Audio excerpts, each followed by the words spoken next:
Hi, everybody, and welcome back to the Combinate Podcast. I'm your host, Subi Sadeh. On this episode, I was joined by Fran Degrazio, who is the president of Strategic Parenteral Solutions, and she's the former chief scientific officer at West Pharmaceuticals. In this episode, Fran walks us through the new FDA guidance on primary container closure system changes on things like glass vials and stoppers, the origin of the guidance, where it came from. She talks about her experiences working on the supplier side and dealing with different sponsors, change communications.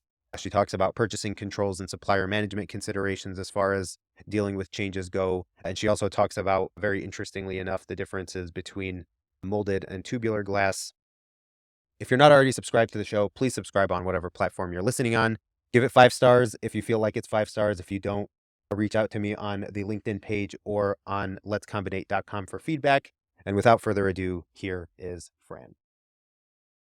Hello, Combi Nation. My name is Subi Sadeh. I've spent over a decade in medical device, pharma, and combination product development. Our industry feels complicated sometimes. Drugs, devices, clinical trials, submissions, sterilization, validation, design control, risk management, market access, reimbursement. The list goes on. My goal is mastery, so this podcast is to ask questions I have to people who may have the answers. Each week on the Combinate Podcast, I talk to someone about their area to further understand and simplify. Whether you're a pharma person trying to understand the next wave of products, or a device person trying to navigate a pharma system you're unfamiliar with, or a newbie in both areas, I invite you to listen, and together we can simplify by combinating.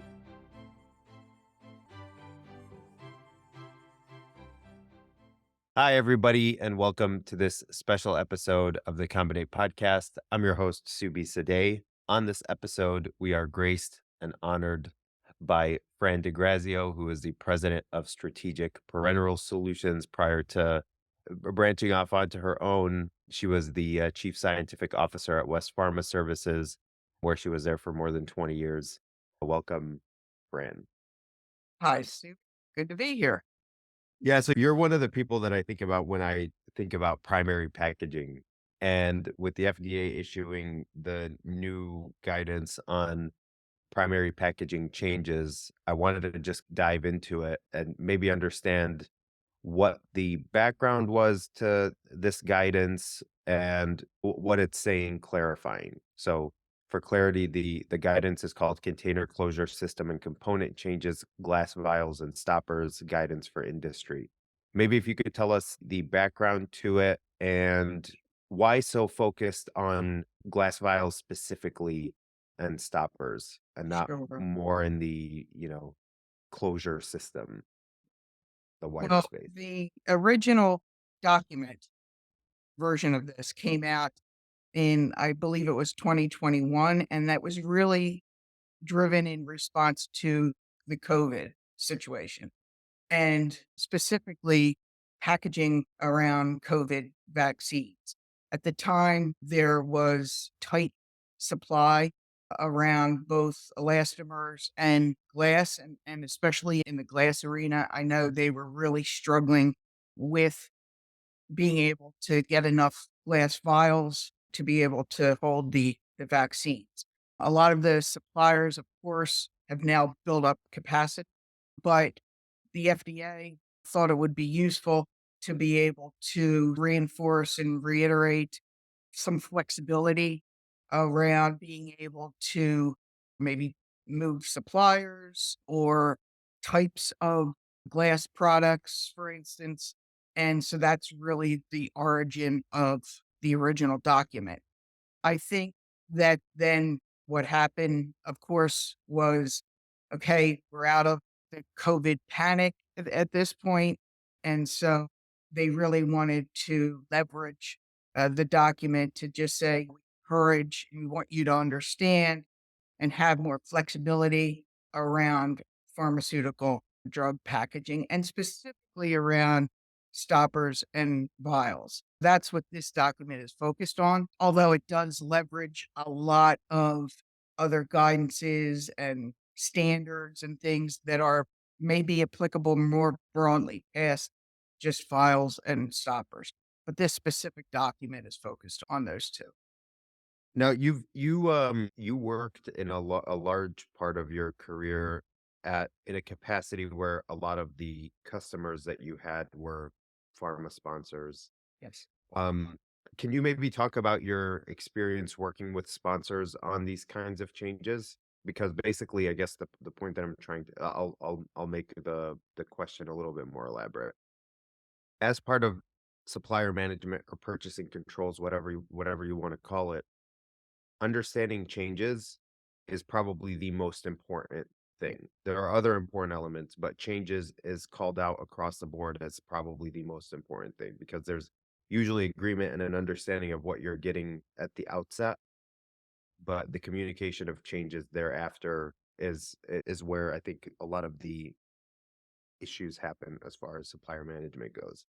As you've spent a lot of your career working in a space where you were responsible for the changes at the source, but also had to deal with the communication to the suppliers and implementing changes that to the customers and implementing changes that the customers wanted. Can you maybe talk about your experience working with sponsors on changes? Sure. First, you're absolutely right. I think change management is one of the most significant issues as a supplier to the industry, and then also certainly from the sponsor's perspective, and certainly just from a general compliance and regulatory standpoint.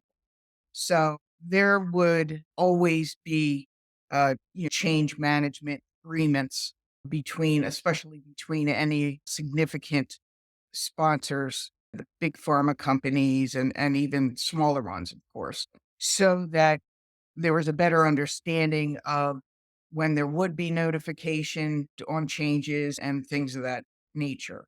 And that's what I was getting at is that gold standard, typical bread and butter kind of a qualification would include, say, an audit, a quality agreement, and a bunch of other things. But there are some situations where a quality agreement just isn't feasible. And you would say at least a no change agreement, Absolutely. right? Yep, yep, yep. And the other thing that you have to recognize is sponsors would be doing that to their component supplier, but component suppliers, right, are doing that with their raw material suppliers also. One of the challenges as a supplier to the industry is getting our suppliers to understand uh, change management and change control and the need to notify us in advance as far as possible. And that again is part of what you would see in a change agreement between a component supplier and a pharma company. Is there would be some agreement as to notification time, for instance, so that there would be enough time to be able to evaluate a change.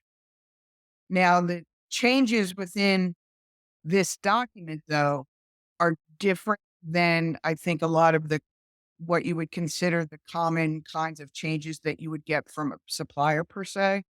These changes are really more around either sourcing kinds of changes, like going from one supplier to another, or going from one material type to another, or going from, for instance, a different source of sterilization or even an upgraded type of containment system or a last system, right? Yeah, So they divided the tables into 3 kinda sets, with one being, for an NDA, and one being for a BLA for each set. I think there's 6 total tables.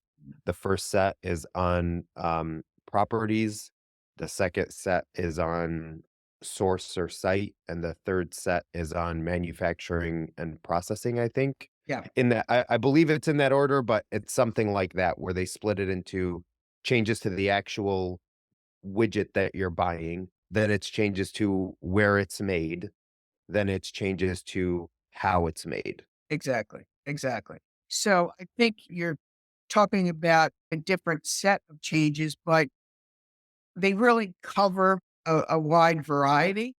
And I think you go back to my prior experience in working with pharma companies and the engagement that you would have a lot of times was super, super conservative from a regulatory standpoint in wanting to make any types of change, even upgrading.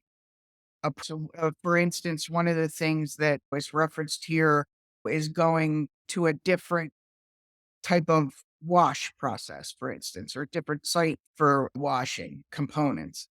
Yeah, these things now are listed are much clearer as to, okay, this is everything doesn't have to be a prior approval, right? You do have the opportunity to make some of these moves and have it maybe be a CBE 30 or even in some cases with certain changes, annual report.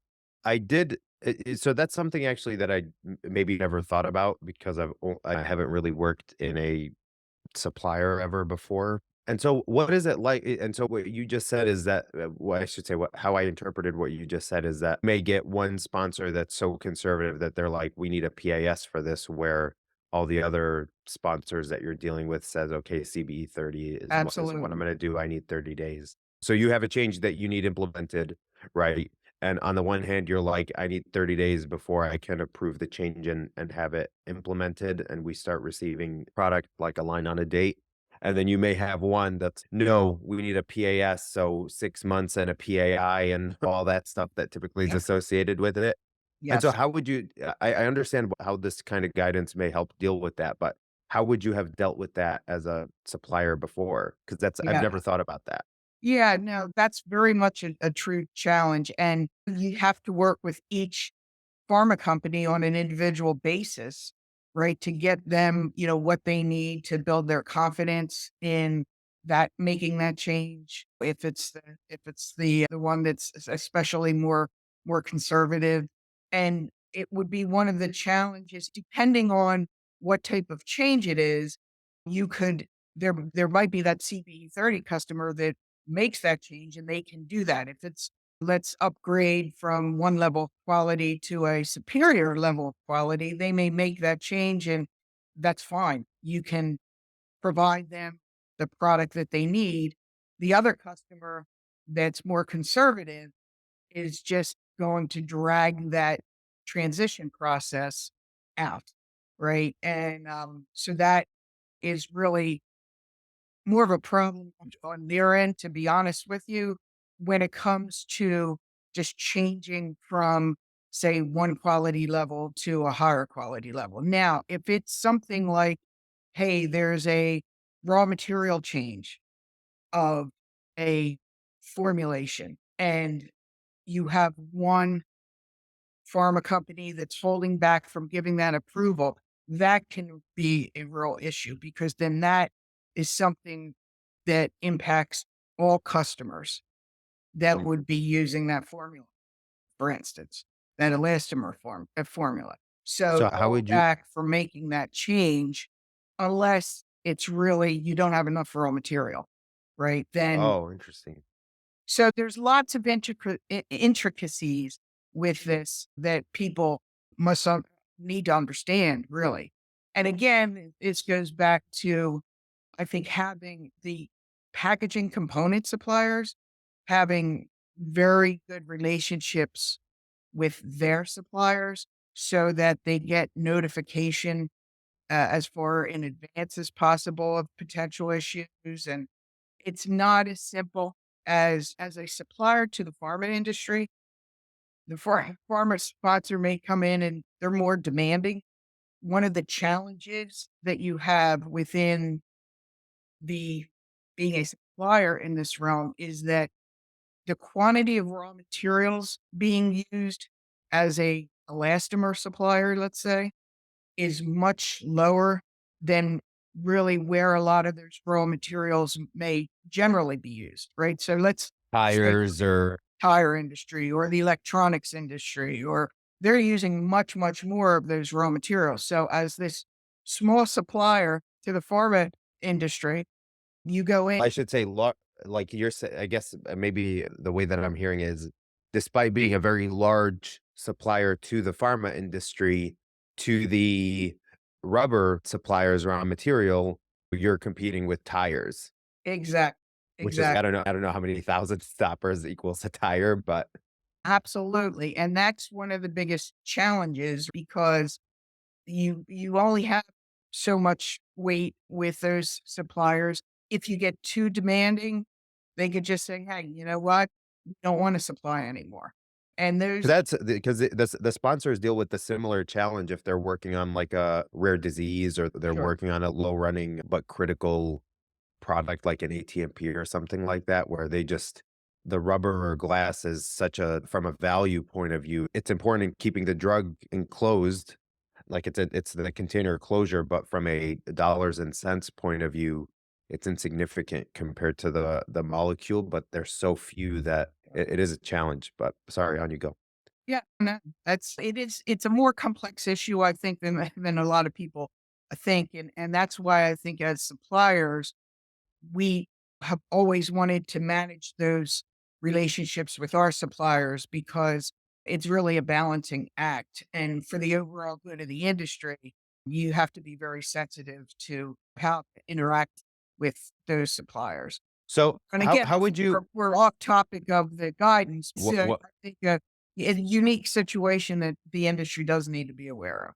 Yeah, what one more question on this before we jump back into the you and I love supplier management, and by the way, your chapter in Susan's book is great for anyone who's Thank you. interested in supplier management, but the on the S minus 2 suppliers, say, from a pharma company point of view, the suppliers of a supplier. Yeah. How would you deal with, like, distributors of resin or whatever, those kinds of suppliers where you are the small fish? Because I think sponsors deal with that for sure, but they typically it's well understood, I imagine, or in my experience, between a, let's say, stopper manufacturer and a pharma sponsor that there's no situation where there isn't gonna be a quality agreement, audit, and all of that. Whereas if you're working with Dow Chemical or something like that, where you're effectively a small fish, how have you dealt with those kinds of Yes. si I think there been longstanding relationships with a lot of these suppliers. So again, that's a key aspect too, is even that they would work with the technical and purchasing people within this supply the what did you call it, S1 or N1 Yeah, organization, right? one level removed, One right? level Yeah. removed, yeah. So you have those long-standing relationships where I could give you a perfect example. There was a elastomer or a rubber supplier that again was very critical to product lines. And I actually went in and educated them on this is why this is important, right? This is what an impact of a change can do down the line to our end customer and ultimately to the patient.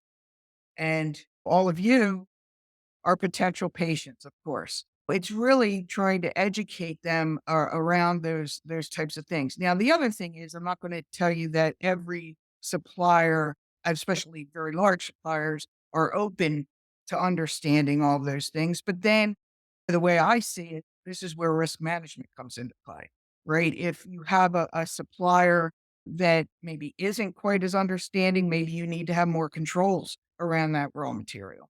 You need to understand it. And I can remember many years ago when I first started out, I actually worked in raw materials. So I worked directly with suppliers. And I actually understood more about some of their raw materials than they did. I actually identified and developed test methods that then I brought into the supplier and said, this is what you will do for us so that we know we're getting good raw material. When you Oh, is that ship it right? So out, you reverse transferred, basically. yes, yes, I did. Interesting. Yeah. That's cool. And that was well received, or it was a Yeah, yeah. situation where you're I like, mean, by the where was supplier, yeah. Yeah, a that was situation where you're like, "This is what we want and we'll pay for it," and so they're like, "When?" it worked, and it was a way of controlling the issue, and you have to understand that, again, some of these suppliers just aren't they're not looking for the same things, understanding that you need for a pharmaceutical closure is not what you need for attire or whatever, which is Yeah. the realm that many of them are working in. Yeah, they were open to that and open to instituting new release methodologies. And then, of course, and in this one instance that I'm thinking about, it was a raw material that was very impacted by heat. It needed to be almost tested out the door right before it left their door, and then right before it was used Sure. by us. And I developed a method to be able to do that and to show that the product was still good and we could use it. All right, so let's walk ourselves back into the We could go off on the gu tangents, a lot of tangents. I know. Okay.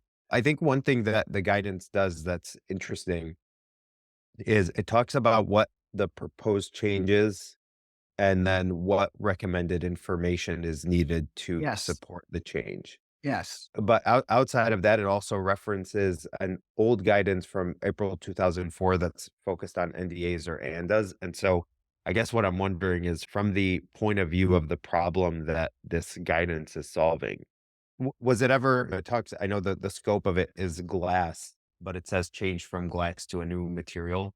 In other words, plastic, which is Right. it's the first example in the table. Was it ever a question whether or not that would be a PAS? Not going from glass That big of a to material glass. change. Yeah, that would be a PAS, and there's no way around that one. No, But, were any of these ones was there anything that surprised you? not really, but where I think you get into a little more gray would be, for instance, a manufacturing site switch Mm, within the same supplier. Okay. It would all depend on what's the nature of the regulatory group of the sponsor. How did they file? How did they file this originally? And so things like those site changes could be very challenging. And so I think bringing some clarity to things like that. Also, as I said, the even the transition to maybe a higher level quality product. And when a higher level quality product, I'm talking about maybe going from something that is not where you're washing it at the pharma company versus getting it done at the supplier. And so the component itself is the same component. Nothing's changed from that perspective. It's the same Berber formula, for instance. And the same goes for the glass, right? A lot you've got to remember historically, there's been a lot of glass that was cleaned and depyrogenated and all of that on the customer lines. Right. But I think the whole world now seems to be, pretty much transitioning more towards a washed, ready to use, already sterilized glass vial or glass, whether it be syringes or anything else, anything that facilitates that. And I think the other thing, it is very useful to have those changes listed out like this, very easy, much easier, I think, to be able to reference for a supplier, for instance, to engage with a sponsor to be able to talk about a change. But in addition to that, is the reinforcement here of the post approval change management protocols or comparability protocols. And ICH 12, and I know that I'm sure that's referenced in this yeah, it document, is. is around tools for life cycle management. So that document, ICHQ 12, is really around how do you manage change. And so that's where the post approval change management protocol is explained.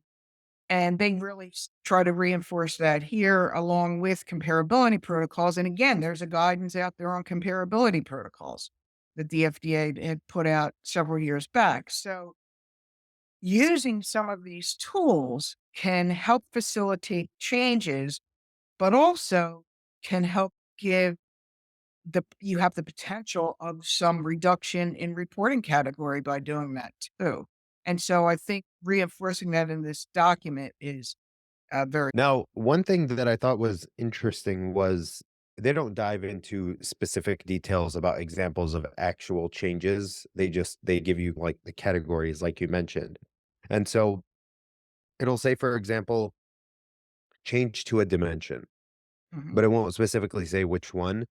But in both cases, whether it's a BLA or an and I haven't actually dealt with a dimension change on a primary container component and submitting that. So this was one that I thought was interesting.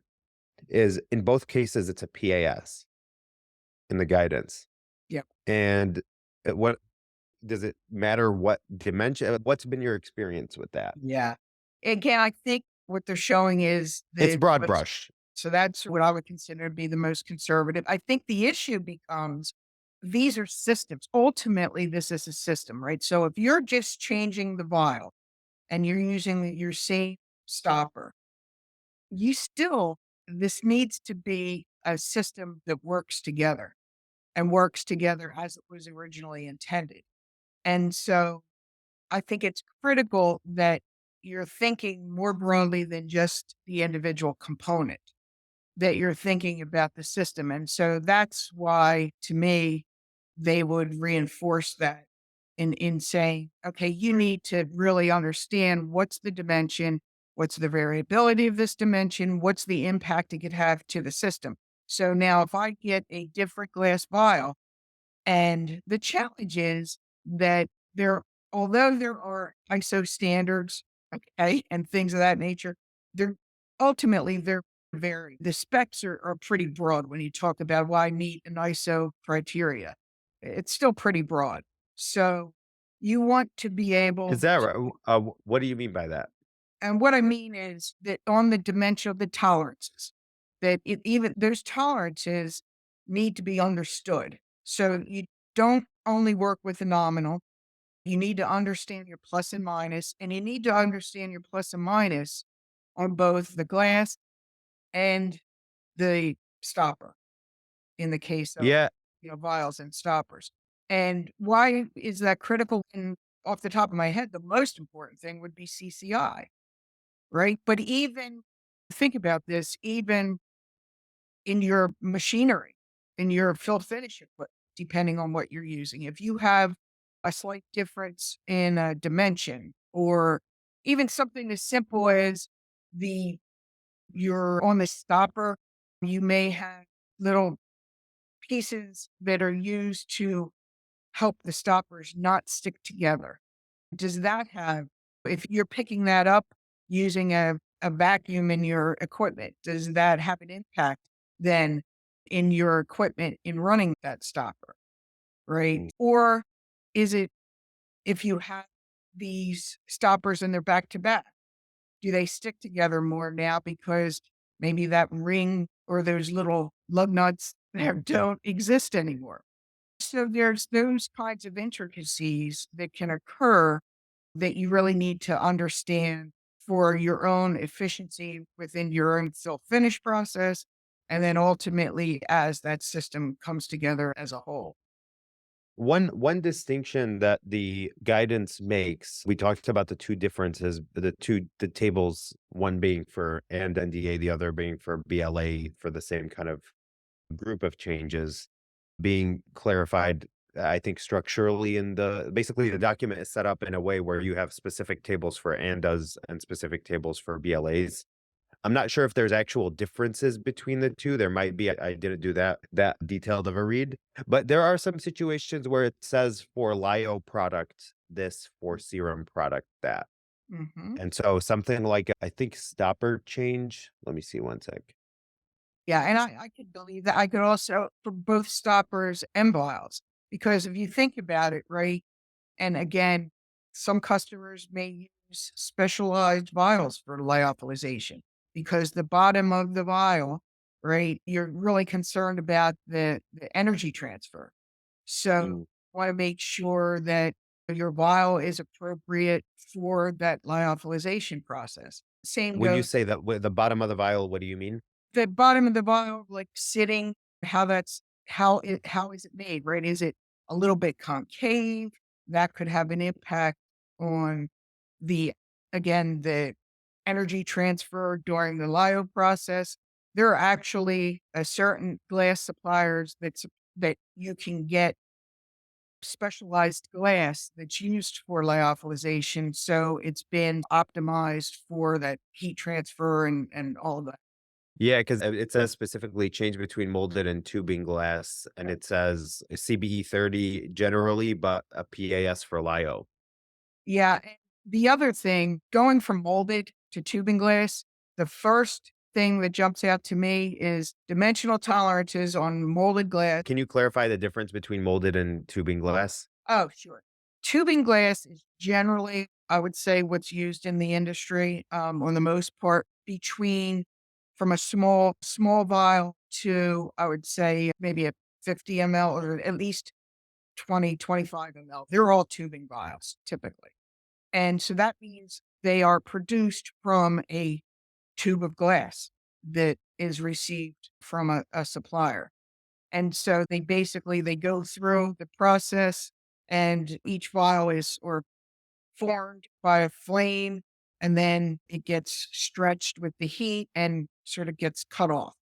And so there's just a whole it's a if you've ever seen a glass vial production occur, it's to me a feat of engineering, right? Because you have all these glass tubes going around at the same time, forming these vials, and you really they're not breaking, right? Everything is done. And so it's very exciting to see for me, being a packaging geek, right? Where molded glass is actually molten glass that's poured into more of a mold, right? And so that's how the molded glass would be produced. And the biggest variable, and typically molded glass is used for larger size containers and vials. So if you're going maybe 50 and above, then they would be molded glass. Now, they certainly are producing molded glass in the smaller sizes. So I don't want to say that you can't get it in a 10 or a 20. But the issue that we typically have concern is the dimensional tolerances. Dimensional tolerances are just normally greater with molded vials than with tubing. Is that right? Yeah, Why? it's just the process, it's the manufacturing process. Is it's harder to control? It's hard to Mm. control, and the molds, that whole process just leaves for more, variability. Now, can't say maybe they've worked on that, and over time, they've been able to optimize that more, but I would say with tubing vials, you're coming in with a certain dimension already, and that's the dimension of the tubing, and so your that product input is already characterized. Sure, understood. As we close, Fran, where can people find you? They can find me on LinkedIn. I think that's probably a great space to find me. And one of the things I've really been excited about that I've started this year is as a executive editor for DDL, which is a drug delivery leader. So I've been doing a monthly blog for them on just different subjects that pop up into my mind. It's a great opportunity to just have people hopefully be learn something and at the same time maybe thoughtfully provoke some dialogue about both packaging and combination products. It's called Frankly Fran, by the way. I'll put a link to it in the show notes. And always awesome having you, Fran. Thank you, CB.